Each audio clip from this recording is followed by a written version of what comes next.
Hola optimizadores, ¿cómo están? Hoy día vamos a aprender cómo utilizar las restricciones OR y las indicators en Gurobi.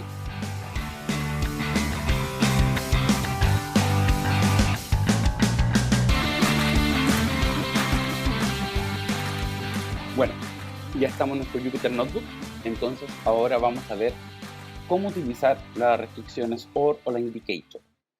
Así que vamos a comenzar y vamos a dividirlo en tres partes este video.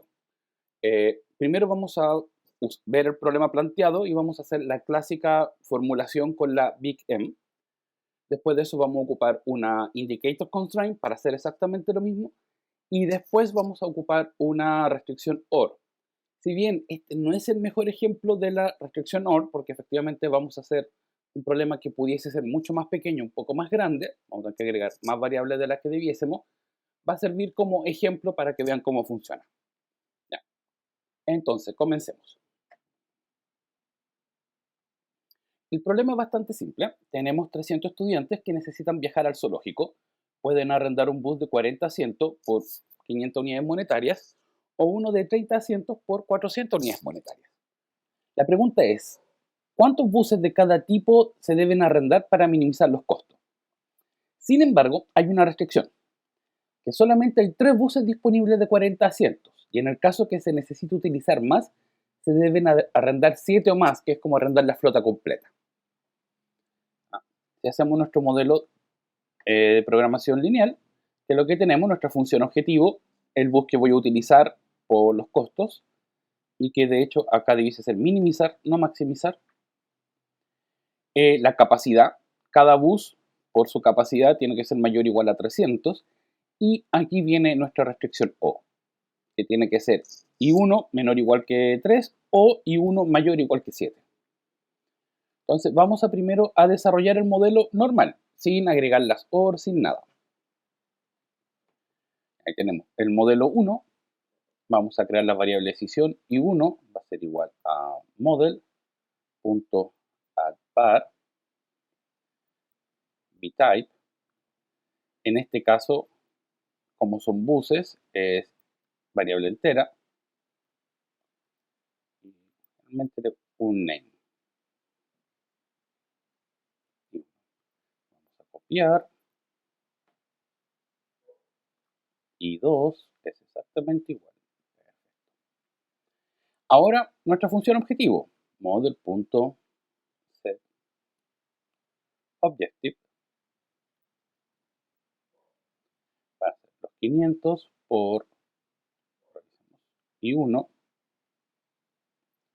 más 400 por I2. Y tenemos que darle, obviamente, ¿qué es lo que va a hacer?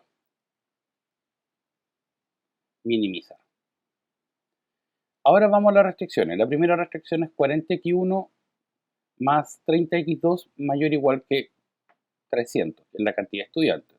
Model.add una sola restricción va a ser 40 por I1 más 30 por I2 mayor o igual a 300. Y bueno, teníamos las otras dos restricciones, que I1 tiene que ser menor o igual que 3 o I1 tiene que ser mayor o igual que 7. Vamos a escribirlas directamente y después vamos a ver qué es lo que sucede. Entonces, I1 tiene que ser menor o igual que 3 y I1 también tiene que ser mayor o igual que 7. Solución, model.optimize. No han corrido todavía Python. Ahí está. Y vamos a imprimir. ¿Y qué es lo que sucede? El problema dice infactible. ¿Qué es lo que está pasando? Como pueden ver en la imagen que está apareciendo acá, lo que pasa es que el espacio de soluciones no es continuo. Uno, estamos en un problema de programación entera. Y dos, hay una área que es cuando i vale menos que 3 y hay otra área distinta cuando i vale mayor que 7. Entonces, ambas restricciones no se pueden cumplir en forma simultánea. Por lo tanto, lo que tenemos que hacer es cumplir una o la otra, es decir, activar o desactivar una restricción. Para eso vamos a utilizar primero lo que es la formulación de la m grande. Entonces vamos a copiar este mismo código y lo vamos a escribir acá. Y le vamos a llamar m1. Para usar la restricción de la m grande, o la formulación con la m grande, ¿qué es lo que vamos a hacer? Vamos a crear una nueva variable binaria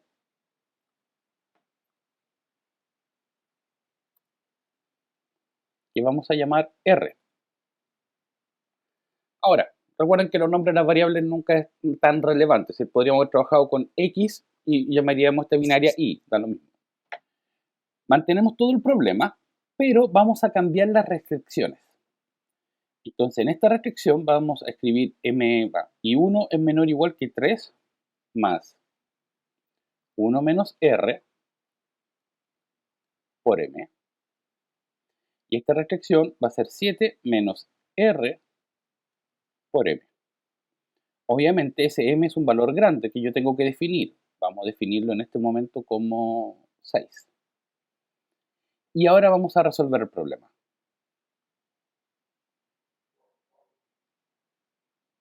Y el problema fue resuelto. Vamos a ver la solución.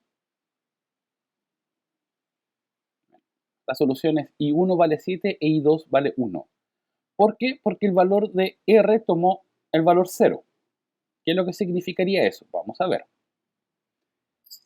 Si el r toma el valor 0, este conjunto de acá va a quedar que i1 tiene que ser menor o igual a 3 más un número muy grande, que en este caso es 6, por lo tanto es 9.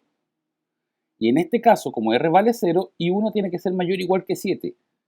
Y efectivamente, i1 puede ser menor o igual que 9 y mayor o igual que 7. Es exactamente la misma área. Entonces, lo que hace la formulación de la m grande es tomar una restricción y moverla hacia un lado. Caso contrario, si r hubiese valido 1, i hubiese tenido que ser menor o igual que 3, y en este caso el r hubiese sido 1 y el i hubiese tenido que ser mayor o igual que 1, lo cual también es posible. ¿Ya? Ahora, ¿cuál es el problema que tiene esta restricción de esta formulación de la m grande? Tiene dos problemas. El primero es que depende cómo estructuremos la restricción de la m, porque yo perfectamente pudiese haber ocupado el 1 menos r por m en la restricción de acá abajo, en la mayor que 7, y el menos r más m en la restricción superior. Bueno, tendría que haber sido manteniendo los signos, pero la formulación, eso podría cambiar el resultado. Segundo, depende del valor de m. ¿Qué tan grande puede ser m? Si yo utilizo un m de 10, el resultado no cambia. Pero si yo utilizo un m de 3,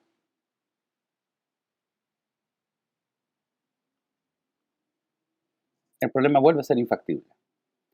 Por lo tanto, yo tengo que determinar cuánto vale m para cada caso. Voy a poner 6 para no tener problema.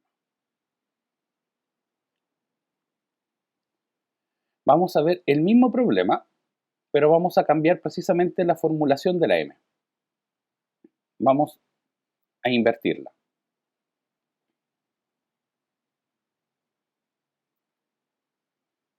Este va a ser el modelo 2. Vamos a exactamente la misma formulación, simplemente invertida. Es decir, acá vamos a sumar r por m y aquí vamos a restar 1 menos r por m, donde m va a seguir valiendo 6. También solución. Perfecto. Y si nos damos cuenta, ahora el r vale 1 y mantenemos la misma función objetivo.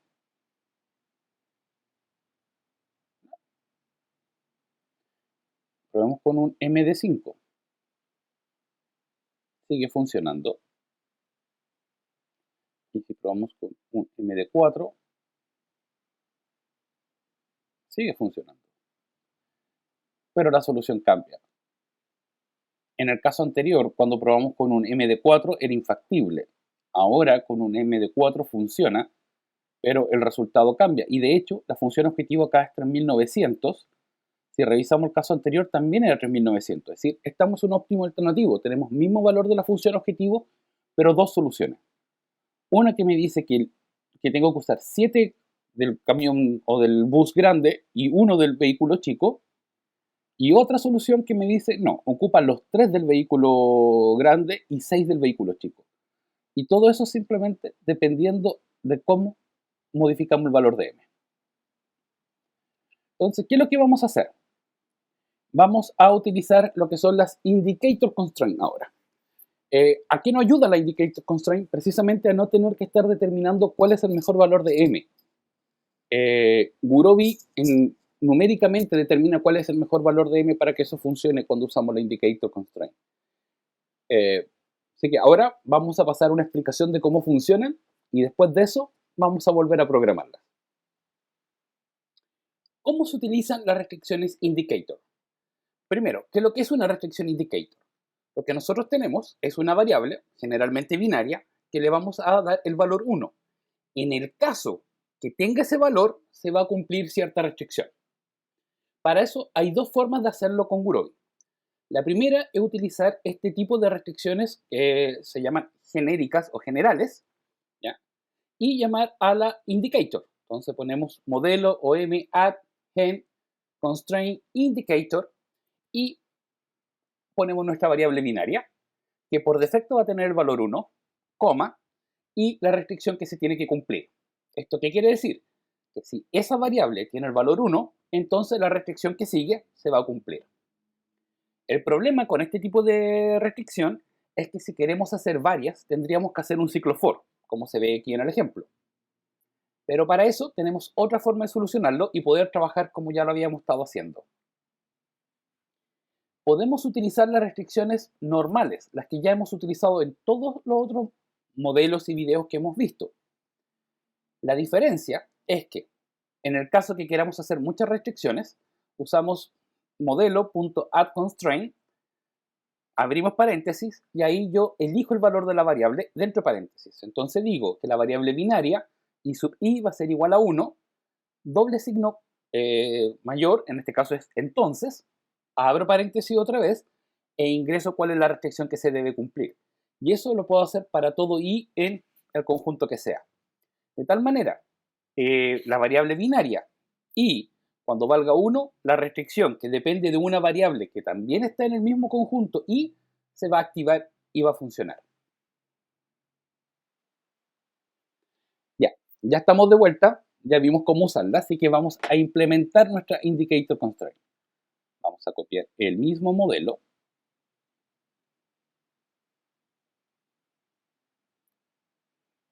Vamos a llamar R1.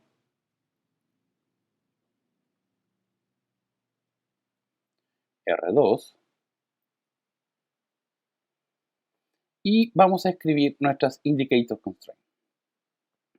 Las vamos a escribir de la manera clásica. No vamos a usar la restricción genérica.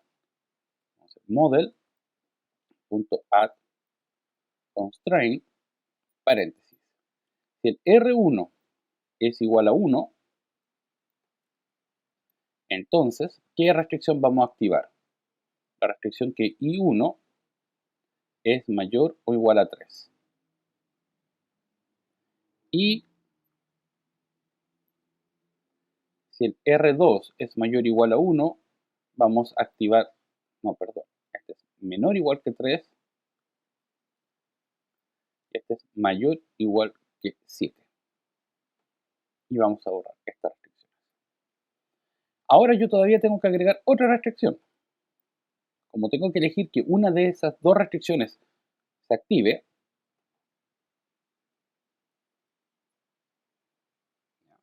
vamos a tener que agregar una restricción donde R1 más R2, es decir, esas dos binarias tienen que valer 1. Por lo tanto, siempre alguna de ellas no va a valer 1. Como una de las dos tiene que valer 1, si R1 vale 1, por defecto R2 va a tener que valer 0 y vamos a estar activando esta restricción. Caso contrario, vamos a estar activando esta restricción. Veamos cómo funciona.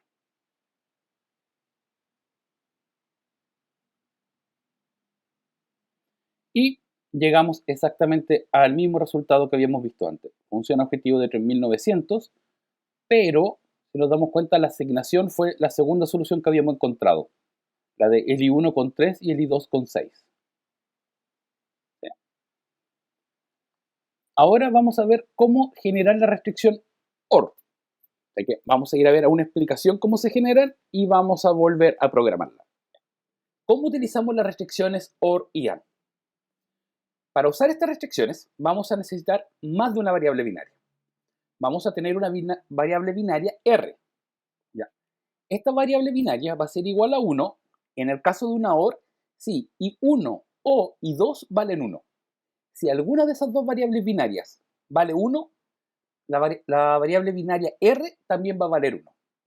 Mientras que en el caso de una restricción AND, si es que ambas valen 1, recién ahí nuestra tercera variable binaria R va a valer 1. ¿Cómo se pueden utilizar estas variables directamente en Gurobi? Podemos utilizarlo de dos maneras. Una es utilizar precisamente el método muy similar a las indicator de modelo.add gen constraint OR o AND. La otra forma es utilizar las restricciones simples, las que hemos utilizado siempre, model.addConstraint, y yo escribo la variable binaria R igual OR guión bajo y dentro de paréntesis cuadrados las variables binarias que yo necesito que cumplan la condición. Y obviamente ahí yo puedo iterar este conjunto sobre cualquier conjunto que yo necesite. Es decir, puedo agregar un for i en el conjunto que yo esté trabajando. Así que ahora vamos a ver precisamente un ejemplo de cómo utilizar la variable OR. Bueno, ya vimos cómo funcionan las restricciones OR, es hora de programarla. Vamos a copiar el mismo código que teníamos acá arriba.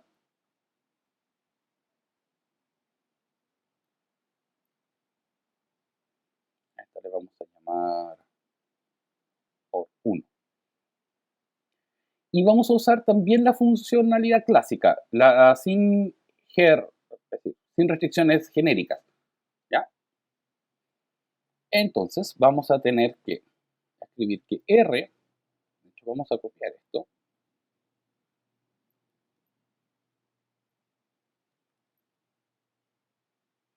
vamos a crear otra binaria más que va a ser R.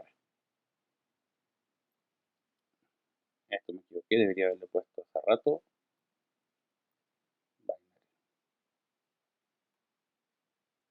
Funcionó igual, pero debiesen ser binary. Ya. Entonces acá tenemos nuestras restricciones. ¿Cómo vamos a hacer con la restricción OR? Vamos a usar model.addConstraint. Vamos a decir que R va a ser igual a ¿qué cosa? A OR, paréntesis, paréntesis, R1 como R2. Y acá tenemos implementada nuestra restricción OR. Y ahora vamos a usar nuestras indicator constraints. Entonces vamos a decir que cuando R sea igual a 1, se va a activar la primera restricción. Y cuando R sea igual a 0, se va a activar la segunda restricción. ¿Ya? Y yo ya no tengo que hacer la suma de las binarias. ¿Por qué? Porque cuando R1 valga 1 o R2 valga 2, R va a valer 1 y por lo tanto se va a activar esta restricción. Cuando los dos R valgan 0, R va a valer 0 y se va a activar esta restricción. Y hay un error. Ahí está. Era model. Y aquí tenemos la solución. Y si nos damos cuenta, llegamos otra vez exactamente a la misma función objetivo, pero encontramos también la otra solución, que sería el I1 7 y el I2 1, donde ambas variables binarias R están con un valor de 0, por lo tanto el R está en 0, es decir, activamos la restricción de que el I1 tenía que ser mayor o igual que 7. ¿Sí? Bueno, espero que le haya servido. Insisto, este no es el mejor ejemplo de una restricción OR. Por formulación era mucho mejor con una indicator, pero así podemos ver cómo funcionan. Y lo interesante es que usando la indicator o usando las OR nos damos cuenta que llegamos a dos soluciones diferentes. O dos óptimos alternativos, ¿ya? Espero que les haya servido este video. No se olviden de darle like, hacer clic en la campanita para suscribirse, compártanlo con sus amigos, compañeros, colegas, y si tienen algún comentario o consulta, déjenmelo en los comentarios. Nos vemos en la próxima.